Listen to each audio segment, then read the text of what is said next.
Hi, I'm Dr. Michael Squires with Audiology Services of West Virginia. In today's video, we're going to be going through some maintenance tips and tricks and altogether important things for you to know in order to be a more successful hearing aid user. The first thing we're going to talk about is the charger. Most of the hearing aids that are being purchased and fit today are in some sort of a rechargeable kind. And so we're not going to focus too much on replaceable batteries in this video, but we are going to turn our attention to a fairly standard behind the ear style hearing aid that is rechargeable. And as you see here, I've got three different manufacturers and two different styles of hearing aids to go over just to show you some variances within the different products. So as you watch this video, find a product that's most similar to yours, and most of the features and certainly the maintenance strategies are going to be the same no matter which devices that you're using. As we turn our attention to the chargers, we'll see that each one of them plugs into the wall using a USB cable. Some of them go from a standard USB to a micro USB or a USB-C type connector that fits into the back of the charger. The other end, it's a standard USB with power. These can plug into a computer or anything else with a USB drive. Each manufacturer will supply a wall block that fits on the end of that USB cord. It's recommended to plug that device into the wall and use the manufacturer specified wall block, charging block, for long-term storage and charging. The next thing we're going to take a look at is the lights that indicate how the hearing aids are charging and to what degree they've been charging. So as you can see, I'll move from my left to right. On this particular charger, you'll see that the hearing aids are magnetic. They lift out and they have a magnetic connector there. I'll kind of use this one as a better example so you can see. As I lift it out of the charger, our lights will go off. And as we put them back in, the lights will come on the charger to indicate that a hearing aid is present. You'll also notice that on this particular charger, the lights are blinking. These devices have not been fully charged, and that blinking light indicates that they are charging. Now, if we turn our attention to the middle section here, you'll see that there are red and blue indicators, which we'll come to here in a moment. But on the backs of these hearing aids is where you will find the light for this one.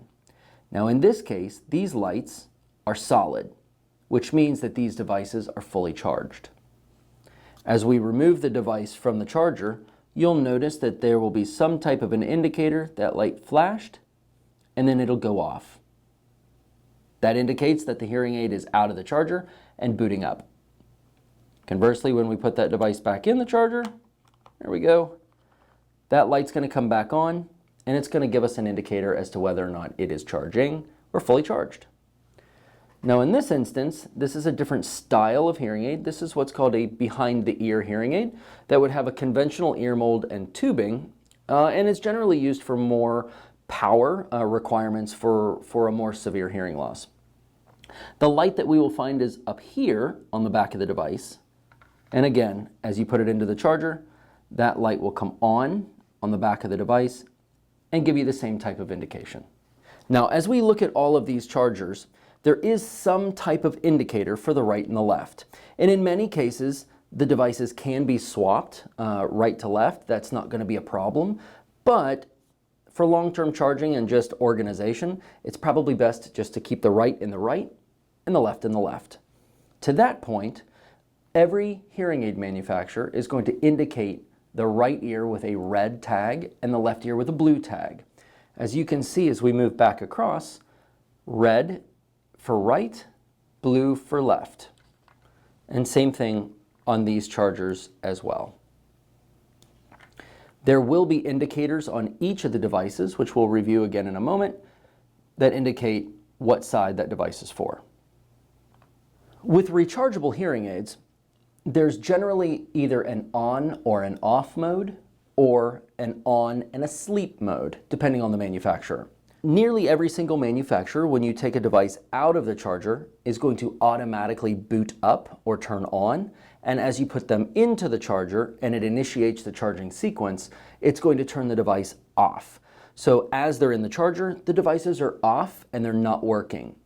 If you put your hearing aids down into the charger and close the lid, what you'll find is that they won't make any sounds at all. If they are squealing, then they're not charging because they haven't deactivated or turned off. So that's something to keep a listen for, or for others to keep a listen for if you're not able to hear it when your hearing aids are out. There are two different ways to turn a device on and off, and we just covered the first one by putting them in and taking them out of the charger. The second one is generally going to be found within the push button feature on the back of the hearing aid. That button, with most manufacturers, unless it's been disabled by your audiologist, that button, if held in for about 5 to 7 seconds, will turn the device off. Generally, there will be a light indicator or a sound indicator notification to let you know that the device has booted off or is booting back on. You'll want to check your user guides for the specific notification that you'll find for your manufacturer. The next thing that we're going to be reviewing is just parts and pieces of each of these devices. It's important to know where sound is coming in, how sound is being processed, and where does it go from there? How does it get into your ear? So let's take a look at these devices a little bit more closely.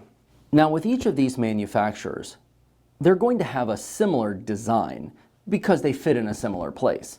You'll notice that the two devices on the left is what we call a receiver in the canal or a receiver in the ear, RIC or RIE type device, has a very similar style to it. The device here on the right is a behind the ear hearing aid, which would have a tubing and a more traditional ear mold at the bottom, and again is used when more power is required to treat the hearing loss. However, when we look at these devices, the way that they're processing sound is very similar. On the back of the device, you'll find microphones here and here. The indicator light is going to be found on the spine of the device here, as well as some push buttons. Now, in this case, with a larger device, we might find more push buttons, so more features or more functions that the audiologist can enable in order to make the user experience a little bit more easy in certain environments. This device has a program button as well as a toggled volume button. So in this case, volume would go up and down. On the bottom side of the hearing aid, you'll notice where there would be a battery door, this is all sealed off now because it's a rechargeable device. But as we move down, you'll find that there is a nameplate here that has a serial number on it for each of the devices, as well as a color indicator. In this case, this is a left hearing aid. Let's take a look at two other manufacturers. So when we look at these devices, although they have a different form, we'll find that the features are relatively similar. So on this side, again, we're going to have microphones at the top of the device, as well as in the middle. This is the front-facing microphone and the back-facing microphone. On this device, you'll find that there's a microphone between these two little holes, and then there's a small opening up front here for a front microphone which sits just under that cover. We're going to then move down the spine of the device and find that these devices, because they're smaller, have only one push button. That one push button, though, can have multiple functions. If we turn these devices over, we'll find, again, that there's no battery door for either of those devices. There we go. But there is a serial number either printed on the device or on a name tag, as well as a color indicator. Again, these are all left hearing aids. Now, for demonstration purposes, we're just going to use one device for this one. Unlike a traditional behind-the-ear hearing aid where there would be a microprocessing chip and a receiver that's embedded within the device that pushes sound down an open tube, the receiver of a receiver in the canal or a receiver in the ear device actually extends down by a wire and is placed directly in the ear.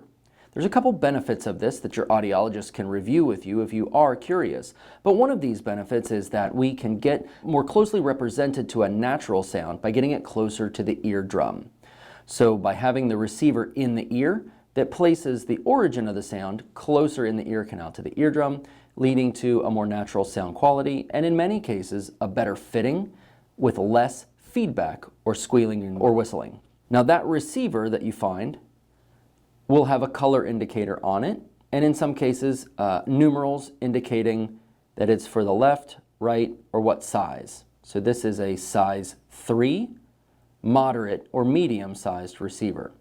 And each of those receivers are going to have different requirements and are used by audiologists differently for different hearing losses. At the end of the receiver, you'll find that there is a dome. So this is a silicone dome, and in some cases you might have a custom product on the end here that is made specifically for your ear. This dome could look very different from patient to patient. The differences in those domes are specifically designed for the hearing loss and the goals that you and your audiologist are trying to accomplish. So the acoustic functions of each dome vary. Now under that dome, if we just slide a finger underneath there and pinch it, we can pull that guy off.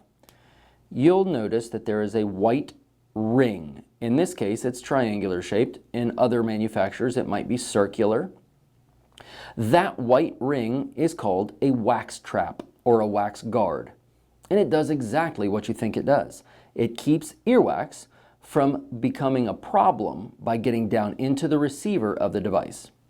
Now, this is a little bit of a safety net, although it's not perfect, so it doesn't completely prevent wax or cerumen from getting down into the device if it's not cleaned regularly or changed out regularly.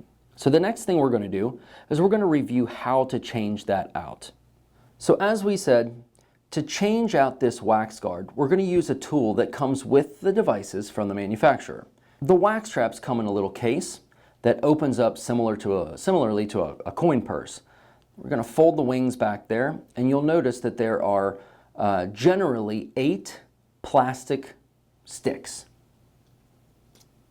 Pull one of those out, and what you'll notice is that on one side of that stick, there is a little button. Can you see that there? Get a close-up. On the other end is a brand new wax filter. That little wax filter looks like a little upside-down top hat, and all it is a little plastic tubular-shaped basket with perforations in the bottom. To change this wax trap, what we want to do is take the little button on one end, push it in until it cannot go in any further. Now, it's important, as you see there, if you get it at an angle, it's just not going to get it. You want to go in straight and pull straight out. The little button grabs the old wax trap and pulls the filter out. We're going to turn the device around and simply replace the filter, making sure that when you do so, you're keeping everything nice and straight. If you go in at an angle like that, like I demonstrated a moment ago, it just simply doesn't stay in. The last thing that you can do to ensure that it's fit properly is just take your finger and make sure that it's pushed down flat.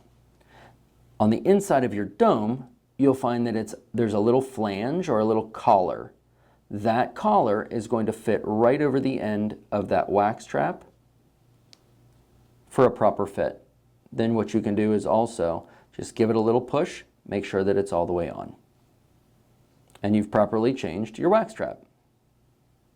Now, in terms of cleaning and maintenance, it's my recommendation that you just take a moment about once a week just to clean your hearing aids regularly. Certainly changing your wax trap is a portion of that cleaning, although the recommendations for changing wax traps are usually about once a quarter or once every 3 months. So once every week or two, it's a good idea to use the stiff bristle brush that either looks like this, perhaps like that, that comes with your hearing aids. You can take that stiff bristle brush and just brush over top of the spine of the device, making sure to knock any debris, hairspray or dirt or anything like that out of the way of the microphones. Because if those microphones become occluded, no sound can get down into the device. Conversely, if you have a brush that looks like that, you just kind of go at it with a little poke and sweep like this. You always want to make sure that you're not taking the little nylon bristles and pushing them down into the microphones. You simply want to sweep across. You can also use the stiff bristle brush on the end of the dome to knock any earwax away from the end of the dome, which might occlude or block the end of the dome, which will not allow sound to come out of the device. So as you can see, when we go through all of this, it's really important to make sure that the pathway for that sound is nice and clear. Now, when cleaning your hearing aids, you want to make sure that you're not using any type of a liquid product, no liquid aerosols, water, alcohol, nothing like that. Moisture and hearing aids, they just don't play well together, despite the fact that many of the hearing aids are rated very highly for water resistance, or even in some cases are marketed as waterproof. My recommendation would be to use a terry cloth towel or something like a microfiber cloth that comes with your devices. If you're concerned about oil or moisture that's on the surface of the devices, just take that little towel and wipe off the device. Make sure not to use any type of toilet tissue or Kleenex tissue or anything like that that can shed. You don't want to push any of that debris down into the microphones. If you're not going to use what comes with the hearing aids rather, make sure to use like a paper towel or something that's going to be a little bit more robust and will not shed and that you can dispose of afterwards. The next thing we're going to go over is special features of your hearing aid. Now, this will be up to you and your audiologist on how these special features are used and programmed within the devices. However, it's pretty standard that your hearing aids will be equipped with some type of a volume control and in some cases a program control as well. Now, each manufacturer approaches this just a little bit differently. So I'm not going to go too far in depth with this. It's something you might want to discuss with your audiologist. However, when we look at the devices that we have here on the table, we'll notice that if we quickly review those buttons on the back, they look different between the devices. So the one here on the left has a single program button that's small and raised. You'll see a little bit larger program button here on this middle device, and then you'll see multiple buttons on the device on the right that's a little bit larger. So the first thing we'll talk about is the volume function. So when there's one button on the back of a hearing aid, most often that volume control is going to be programmed for a right and a left function. What I mean by that is the right hearing aid will raise the volume, the left hearing aid will lower the volume. There's an advantage to this. The devices are linked. So if you go to your right ear to raise the volume, both devices are going to go up together following your prescription. So the devices will maintain your prescription envelope, but it will increase the volume of the prescription to suit your needs in your environment. Now, when there's a toggle button like there is here, you'll notice that it is a up and a down function. So when we turn the volume up, we're going to be using the top button. Turn the volume down, we'll be using the bottom button. This too can be linked with these devices so that you can just pick your favorite ear and change your volume with the right or the left. However, you also have the option, based on the way your audiologist has it programmed, to turn the right and left devices up and down independently. The next function that these buttons can be helpful for is a program or changing programs. If your audiologist has added extra programs into your hearing aids, this is how you would access them without the use of an external remote control or app feature.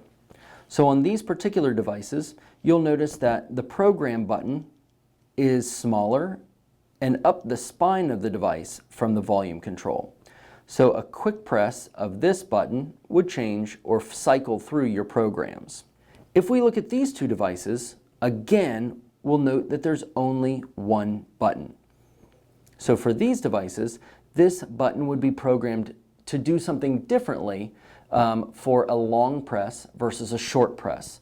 So right and left are still going to be linked or synced to one another.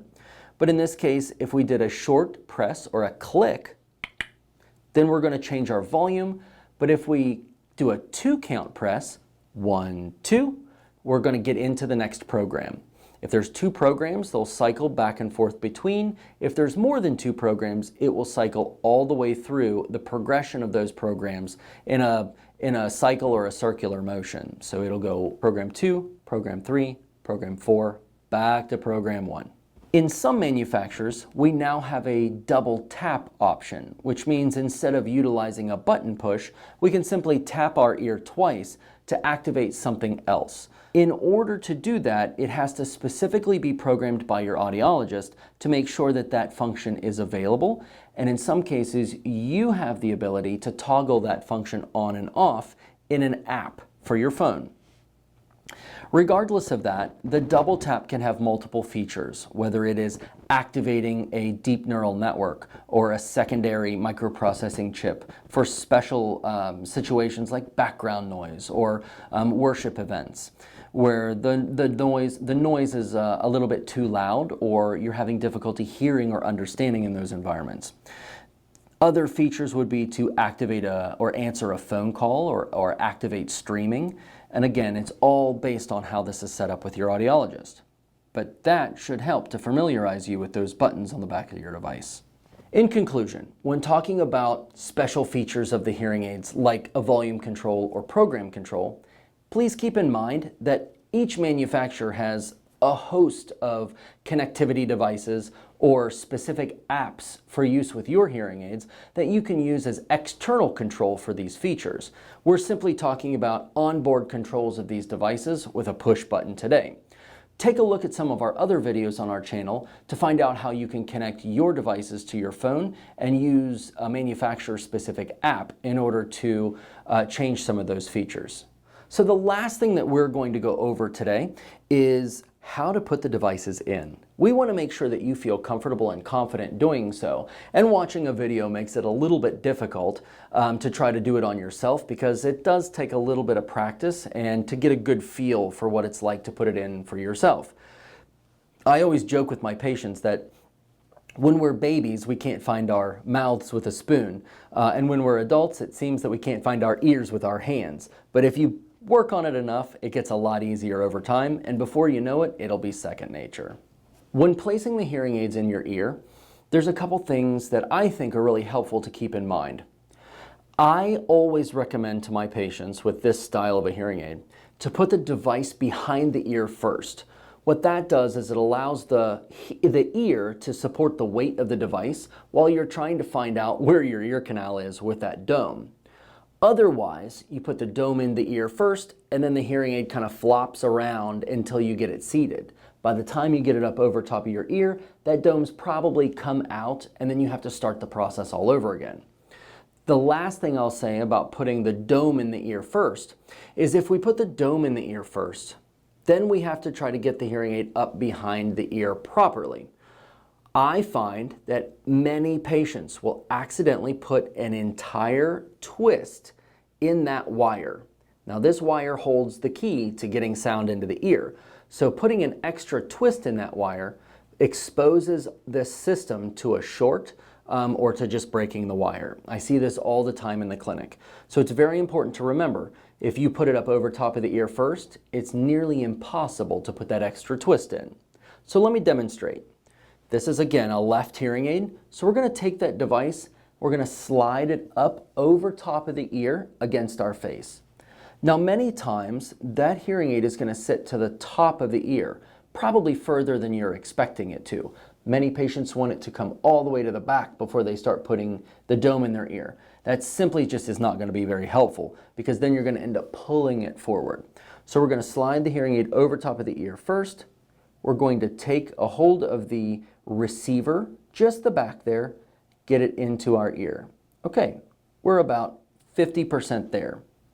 Another important tip that you can use is to take the middle third of your ear, okay? So not up top, not the earlobe, but the middle third, and pull gently down towards your shoulder.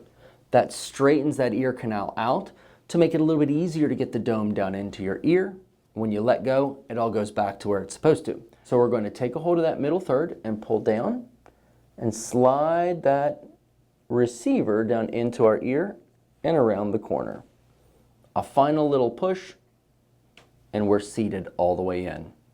Now there's a couple things that you can do to actually verify that the device is seated properly into your ear. When you're looking into a mirror straight on or maybe a little sideways, you really shouldn't be able to see that wire very easily. If it's making an L shaped from the top of your ear into your ear canal, and you can see the bend in that wire, you know that it's not in all the way. You cannot push this device in too far. You're not going to injure anything. Although some people are a little bit more sensitive than others, we want to make sure though that this is flat up against the side of the head. So again, as we're looking into the mirror, we want to make sure that that wire is flat against the side of the head. The next thing I would do is move over and use the same technique for that right side, making sure that everything is flat against the side of the head and you're in and you're ready to go. Generally, it's recommended when you have your hearing aids on to wear those devices all waking hours. What that means is in the morning, you would take your devices out of the charger, put them on your ears, and wear them all day until you're ready to go to bed. Keep in mind, if you take a nap in the middle of the day, or you go swimming, or get your hair cut, or anything like that, it's okay to remove those devices. Making sure to keep them together in your charger or in a special pouch or something like that that might come from the manufacturer. Press and hold the button like we reviewed in the beginning of this video. Turn the devices off, and then when you put them back on, turn them back on by doing the same process. At the end of the day, we would take them out of our ears and put them on the charger. Wearing them all waking hours is best practices and will lead to best outcomes as well. The charging sequence typically takes from 0 to 100% charged about 4 hours. However, it's completely safe and recommended by the manufacturer to just place them on the charger and leave them there overnight. In the morning, they should be 100% charged and ready to go. So that concludes our video on reviewing special features as well as maintenance and use strategies for your brand new hearing aids. I hope you found this informative or helpful. Certainly if you have further questions, give us a call at 304-428-2403.